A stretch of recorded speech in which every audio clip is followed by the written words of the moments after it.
আসসালামু আলাইকুম। রাইসুল হক চৌধুরী স্বাগত জানাচ্ছি এনটিভির মধ্যরাতের খবরে। ক্রাউন সিমেন্ট শিরোনাম দেখছিলেন, এবার পুরো খবর। পোপ ফ্রান্সিসের অন্ত্যেষ্টিক্রিয়ায় যোগদান শেষে ঢাকার উদ্দেশ্যে রোম ছেড়েছেন প্রধান উপদেষ্টা অধ্যাপক ডক্টর মোহাম্মদ ইউনূস। বাংলাদেশ সময় রোববার দুপুর 1:30টার দিকে প্রধান উপদেষ্টা ইতালির রোম ত্যাগ করেন। গতকাল বিশ্ব নেতাদের সঙ্গে অধ্যাপক ইউনূসও পোপের শেষকৃত্যে যোগ দেন। পরে ক্যাথলিক চার্চের শীর্ষস্থানীয় দুই নেতা কার্ডিনাল সিলভানো মারিয়া তোমাসি এবং কার্ডিনাল জ্যাকব কুভাকার ইউনূসের সঙ্গে সাক্ষাৎ করেন। এ সময় তিনি বাংলাদেশের বিভিন্ন ধর্মাবলম্বী মানুষের মধ্যে অব্যাহত সংলাপের গুরুত্বের উপর জোর দেন এবং ধর্মীয় সম্প্রীতি রক্ষায় দেশের অঙ্গীকার এবং অন্তর্বর্তী সরকারের প্রচেষ্টা তুলে ধরেন। এর আগে গত শুক্রবার প্রধান উপদেষ্টা কাতারের দোহা থেকে রোমে যান। বিএনপি নেতা ইশরাক হোসেনকে ঢাকা দক্ষিণ সিটি কর্পোরেশনের মেয়র ঘোষণা করে গেজেট প্রকাশ করেছে নির্বাচন কমিশন। আদালতের রায়ের পরিপ্রেক্ষিতে রোববার রাতে এই সংক্রান্ত গেজেট সরকারি ওয়েবসাইটে প্রকাশ করা হয়। 2020 সালের 1 ফেব্রুয়ারি ঢাকা দক্ষিণ সিটি কর্পোরেশনের নির্বাচন হয়। নির্বাচনে আওয়ামী লীগের প্রার্থী শেখ ফজলিনুর তাপসকে বিজয়ী হিসাবে মেয়র ঘোষণা করা হয়। তৎকালীন নির্বাচন কমিশনের গেজেটকে চ্যালেঞ্জ করে 2020 সালের 3 মার্চ তাপস প্রধান নির্বাচন কমিশনার সহ 8 জনকে বিবাদী করে নির্বাচন ট্রাইব্যুনালে মামলা করেন বিএনপির প্রার্থী ইশরাক হোসেন। ওই নির্বাচনের ফলাফল বাতিল করে ইশরাককে মেয়র ঘোষণা করে গত 27 মার্চ রায় দেয় ঢাকার প্রথম যুগ্ম জেলা জজ ও নির্বাচনী ট্রাইব্যুনাল। সংস্কারের যেসব বিষয়ে রাজনৈতিক দলগুলো ঐক্যমত হয়েছে তার উপর ভিত্তি করে সনদ তৈরির মাধ্যমে নির্বাচনের দিকে এগিয়ে যাওয়ার তাগিদ দিয়েছেন বিএনপির স্থায়ী কমিটির সদস্য আমির খসরু মাহমুদ চৌধুরী। আর বিজেপি চেয়ারম্যান আন্দালিব রহমান পার্থ বলেন, বড় ধরনের সংস্কার জনগণের ম্যান্ডেট ছাড়া কার্যকর হবে না। বিএনপি চেয়ারপারসনের গুলশান কার্যালয়ে রোববার বিকেলে বৈঠক শেষে এসব কথা বলেন তারা। মইদুল ইসলামের রিপোর্ট। রাষ্ট্রীয় সংস্কার, জাতীয় সংসদ নির্বাচন এবং জোটগত নানা বিষয় নিয়ে বিএনপির সাথে বৈঠকে বসে বাংলাদেশ জাতীয় পার্টি বিজেপি।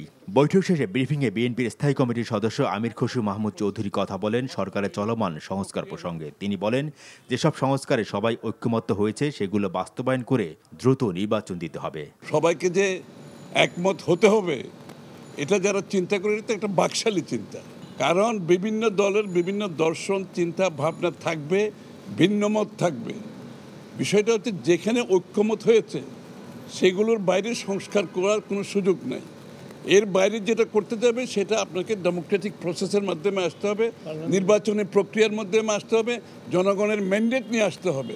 সুতরাং যেগুলো ঐক্যমত হয়েছে এই বিষয়গুলো জাতির সামনে কেন তুলে ধরা হচ্ছে না, এটাই প্রশ্ন। জাতিকে জানান কোথায় ঐক্যমত হয়েছে, জাতি জানুক, এবং ওই ঐক্যমতের ভিত্তিতে আমরা সনদ সই করে দিয়ে নির্বাচনের দিকে এগিয়ে যাই। খুব সহজ ব্যাপার, এর বাইরে যাওয়ার তো কোনো সুযোগ নাই।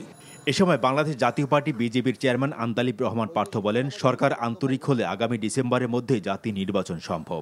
ডিসেম্বর আগে তো অবশ্যই নির্বাচন করা সম্ভব, বিকজ মেজর পলিটিক্যাল পার্টিগুলি যে সংস্কারগুলি দিয়ে দিয়েছে ওনারা শুধু এগুলি কাটশট করে তারা বলে দিবে যে কোন কোন ব্যাপারে ওনারা একমত হয়েছে, আর যেগুলিতে একমত হয়নি সেগুলি তো আর নেগোসিয়েশন করার সুযোগ নাই। সেগুলি যদি ওনারা জনসম্মুখে বললেই পারে, যদি জনকল্যাণমুখী কোনো সংস্কারে আমরা একমত না হই তাহলে সেটা তো জনগণ আমাদেরকে প্রত্যাখ্যান করবে। কিন্তু তার মানে তো এই না যে প্রত্যেকটা পিন পয়েন্ট ধরে আপনি যদি এরকম পারপিচুয়াল টাইম নিয়ে যাবেন যে সংস্কার কবে হবে, এবং জাতি এরকম একটা আনসার্টেনিটি থাকবে, রাজনীতি আনসার্টেনিটি থাকবে। দেশের চলমান রাজনৈতিক প্রেক্ষাপট এবং আগামী দিনের করণীয় নিয়ে জোট এবং মৃত্যুদের সাথে ধারাবাহিকভাবে গত 17 এপ্রিল থেকে আলোচনা করছে বিএনপি। মইদুল ইসলাম, এনটিভি নিউজ, ঢাকা। বাংলাদেশে জাতীয় নির্বাচন কবে হতে পারে সে বিষয়ে সফররত চীনা কমিউনিস্ট পার্টির প্রতিনিধির সাথে আলোচনা হয়েছে বলে জানিয়েছেন জামায়াতে ইসলামের নায়েবে আমির ডাক্তার সৈয়দ আবদুল্লাহ মোহাম্মদ তাহের।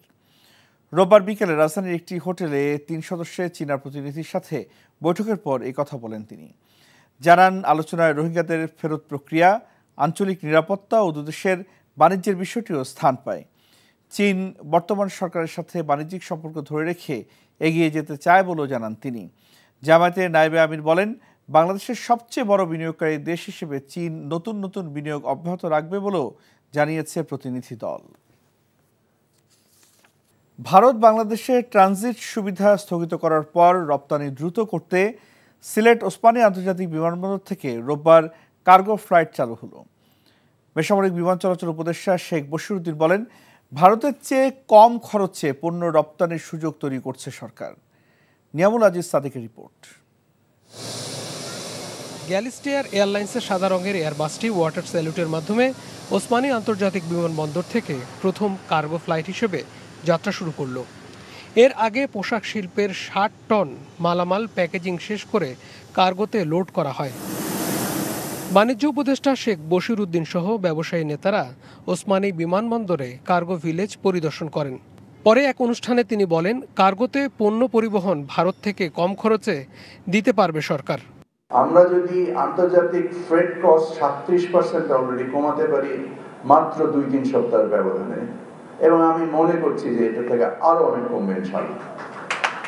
আমরা মনে করি যে আমাদের বিমান বা আমাদের বৈদেশিক যতগুলো এয়ারলাইন্স আছে তাদের খরচা কমতে হবে। বিমান চলাচল কর্তৃপক্ষের চেয়ারম্যান বলেন, ব্যবসায়ীরা তাদের রফতানি পণ্য খুব সহজেই দেশে বিদেশে পাঠাতে পারবেন। এতে ট্রান্সশিপমেন্ট বাতিলের ক্ষতি অনেকটাই পুষিয়ে নেওয়া সম্ভব। আমরা চেষ্টা করছি এখন আমাদের কার্গোর সক্ষমতা যদি আমরা আস্তে আস্তে বাড়াতে পারি, তাহলে আমাদের কষ্ট আরও কমে আসবে, তাহলে আমাদের যে ব্যবসায়ীরা আছে তারা উপকৃত হবে। আর ব্যবসায়ীদের জন্য আমি অনুরোধ করব, আমরা সাধ্যমতো আমাদের সক্ষমতা দিয়ে চেষ্টা করছি নিচে এনে সমস্ত সহযোগিতা আপনাদেরকে দেওয়ার জন্য। আপনারা যদি সহযোগিতা করেন আমাদেরকে, তাহলে সিলেটে যেমন আন্তর্জাতিক বিমানবন্দরে আমরা প্রতি সপ্তাহে 2টা করে ফ্লাইট চালাতে চাচ্ছি, আমরা আরও বেশি করে ফ্লাইট আনতে পারবো। ব্যবসায়ী নেতারা বলেন, কার্গো সুবিধা চালু করলে হবে না, সেটার রক্ষণাবেক্ষণ এবং চার্জ কমাতে হবে। ওয়্যার হাউস সুবিধাও তৈরি করতে হবে। এটাকে চালু করলেই হবে না, এটাকে কন্টিনিউয়াসলি যাতে এটা চলতে পারে সেই ব্যবস্থাটাও সব দিক থেকে সাহায্য সহযোগিতা করতে হবে। দুটা দিক দিয়ে আমরা একটু কস্ট কন্ট্রোল করতে পারি, হ্যান্ডেলিং এবং ট্রান্সপোর্টেশন কস্ট, তাহলে আমার মনে হয় যে খরচটা কমে যাবে। সিলেটের ওসমানী বিমানবন্দর, চট্টগ্রামের শাহ আমানত বিমানবন্দর এবং ঢাকার হযরত শাহজালাল আন্তর্জাতিক বিমানবন্দরে কার্গো সুবিধা অনেক বেশি বিস্তৃত করা হচ্ছে, যার ফলশ্রুতিতে ট্রান্সশিপমেন্ট সুবিধা বাতিল করার কারণে বাংলাদেশের যে শূন্যতা তৈরি হয়েছে, শুধু সেটা পূরণ নয়, বাংলাদেশ রফতানিতে অন্যতম সম্ভাবনা দেখছে এভিয়েশন বিশ্লেষকরা। Niamul Aziz Sadiq, NTV news, Sylhet. টানা দরপতনে আস্থাহীনতায় দিন দিন নিম্নমুখী দেশের পুঁজিবাজার। গত ৮ মাসে ঢাকা স্টক এক্সচেঞ্জ ডিএসসির সূচক কমেছে প্রায় ১,০০০ পয়েন্ট। গত সপ্তাহে বাজার মূলধন হারিয়েছে ৮,৫১৯ কোটি টাকার বেশি। বিশ্লেষকরা বলছেন, বিনিয়োগকারীদের স্বার্থে ইতিবাচক সিদ্ধান্ত নিতে পারেনি নিয়ন্ত্রক সংস্থা Bangladesh securities and exchange commission বিসেকের নতুন পর্ষদ, বরং ২৫০ অ্যাকাউন্ট স্থগিত করে ভয় ধরিয়েছে বিনিয়োগকারীদের মনে। সেলিম মালিকের রিপোর্ট। জুলাই গণ অভ্যুত্থানে স্বৈরাচার শেখ হাসিনা পালিয়ে যাওয়ার মাত্র ৪ দিনের মাথায় পুঁজিবাজারে দেখা যায় নতুন উদ্যম। ডিএসসির সূচক ৮০০ পয়েন্ট বেড়ে ৬,০০০ ছাড়িয়ে যায়। তবে ব্যাংকার রাশেদ মাকসুদের নেতৃত্বে বিসেকের নতুন পর্ষদ দায়িত্ব নেওয়ার পর কমতে থাকে সূচকের হার। গত ৮ মাসে ডিএসসির সূচক ১,০০০ পয়েন্ট কমে ৫,০০০-এর নিচে নামে। গত বৃহস্পতিবার পর্যন্ত ৯ কর্মদিবসে কমে ২৩৩ পয়েন্ট, আর বাজার মূলধন হারায় ৮,৫০০ কোটি টাকা। আমাদের কনফিডেন্সটা একেবারেই শূন্যের কোঠায়। যে ২৫০ অ্যাকাউন্ট আপনারা ফ্রিজ করলেন, এখন এই ২৫০ অ্যাকাউন্টসের মধ্যে ৫০টা অ্যাকাউন্ট ধরে নেন পলিটিক্যাল অ্যাকাউন্ট, ঠিক আছে, ওইটা থাকুক। বাকি যে ২০০ বিনিয়োগকারীদের অ্যাকাউন্টস ছিল, ৮ মাস হয়ে গেছে, এখনো ওই সকল বিনিয়োগকারী জানেই না যে আমার অ্যাকাউন্ট ফ্রিজ কেন হলো। আর সকল বিনিয়োগকারীরা তো মনে করে যে ওমা, ওদের অ্যাকাউন্ট ফ্রিজ করছে, আবার ২ দিন পরে আমারটা না কইরা ফেলে।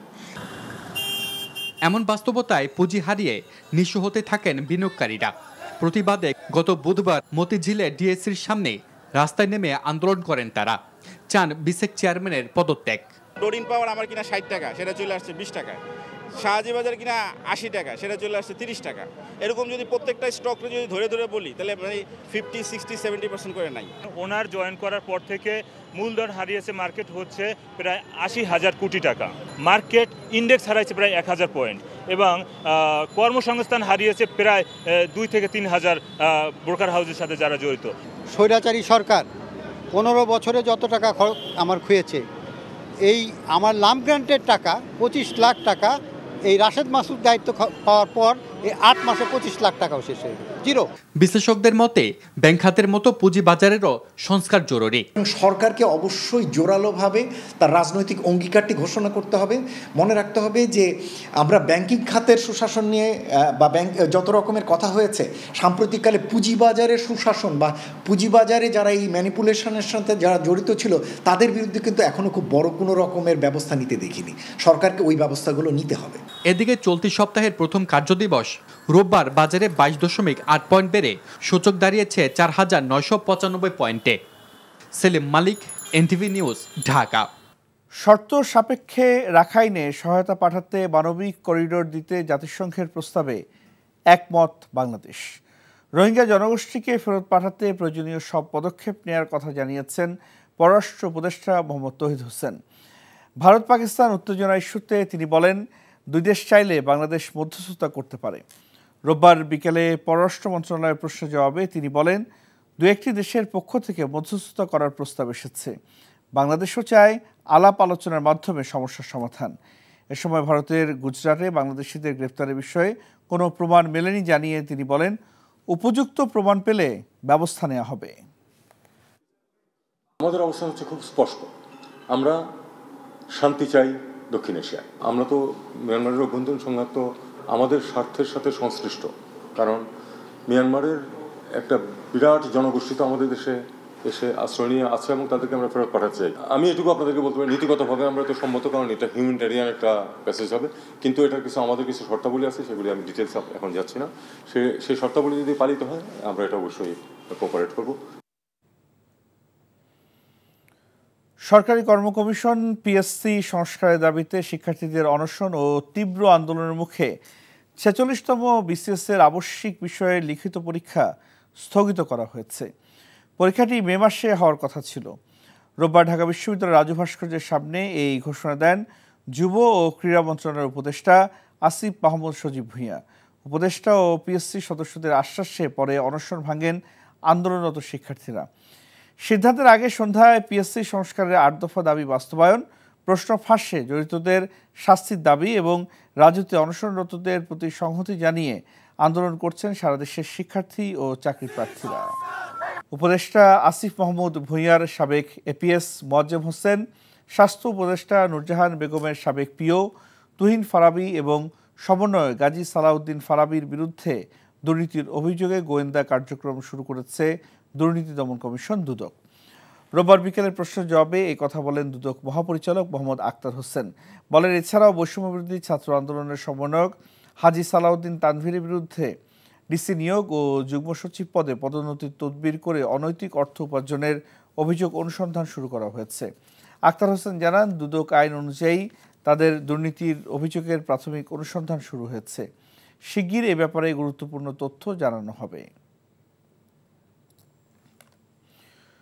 চট্টগ্রামে চলন্ত জাহাজ থেকে সাগরে পড়ে নিখোঁজ হওয়া এক নাবিকের লাশ উদ্ধার করেছে কোস্টগার্ড। গত ২৫ এপ্রিল রাতে চট্টগ্রাম থেকে তেলবাহী জাহাজ এমটি মার্কেন্টাইল জাহাজ খুলনার উদ্দেশ্যে যাত্রা করে। জাহাজটি হাতিয়া উপকূল অতিক্রমকালে অন্যান্য নাবিকরা জানান, প্রধান প্রকৌশলী মোস্তফা কামালকে কোথাও খুঁজে পাওয়া যাচ্ছে না। রোববার সন্ধ্যায় চট্টগ্রাম বন্দরের বহির্নোঙরে ভাসমান অবস্থায় মোস্তফা কামালের লাশ উদ্ধার করে কোস্টগার্ড। এই ঘটনায় নিহতের স্বজনরা ক্ষোভ প্রকাশ করে মোস্তফা কামালের মৃত্যুর কারণ তদন্তের দাবি জানিয়েছেন। এই ছিল মধ্যরাতের খবরে। এই খবরের ভিডিও শো আপডেট জানতে ভিজিট করুন এনটিভি অনলাইন www.ntvbd.com। এছাড়াও এনটিভি জনপ্রিয় সব অনুষ্ঠান ও খবর আপডেট জানতে ভিজিট করুন আমাদের ইউটিউব ও ভেরিফাইড ফেসবুক পেজ। সকাল 7:30টায় সকালের খবর দেখার আমন্ত্রণ রইল। ধন্যবাদ সবাইকে।